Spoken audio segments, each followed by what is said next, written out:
So, this 12-year-old kid is about to watch his cousin do something so disturbing, it will twist his mind forever. And that kid will one day become one of the most feared predators in America.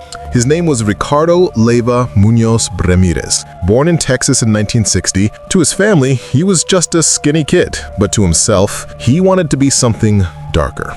When Ricardo was 12, he spent a lot of time with his older cousin Mike. Mike was a Vietnam vet, but not the war hero type. He was the let me brag about all the horrible things I did overseas type. Mike even pulled out Polaroid photos of women he had tortured. Most kids would have been scarred for life. Ricardo, he was fascinated. His eyes lit up. A year later, Ricardo is hanging out at Mike's house again. Mike gets into a fight with his wife, and right in front of Ricardo, he pulls out a gun and unalives her. And once again, little Ricardo doesn't look away. He studies it like he's taking notes. After that, Ricardo starts spiraling. Drugs, stealing, preaching weird religious ideas. By 17, he drops out of school and gets a job at a Holiday Inn. But instead of working, he sneaks into guest rooms at night, first to steal, then to assault. He gets caught and fired. By 22, he's in San Francisco, living like a walking trash heap. His diet is soda and junk food. He never brushes his teeth. They rot. His smell is unbearable. And then one day he decides, I'm gonna start unaliving people.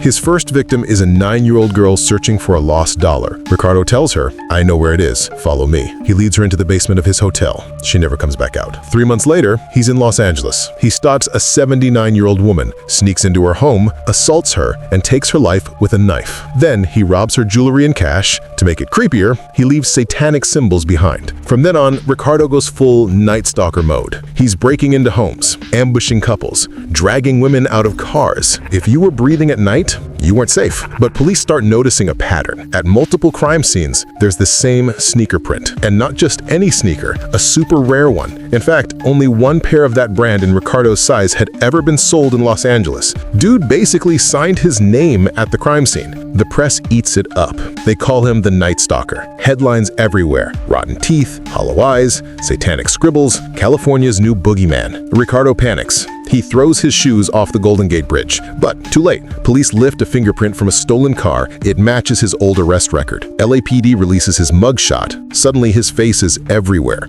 2 days later, Ricardo's buying snacks at a convenience store when people recognize him. He bolts, tries to steal a car, but the locals chase him down. One guy even smashes him over the head with a fence post. The crowd beats him until the cops show up. Finally, he's caught. In court, Ricardo is convicted of 13 unalivings, 11 assaults, and 14 burglaries. He's sentenced to death by gas chamber.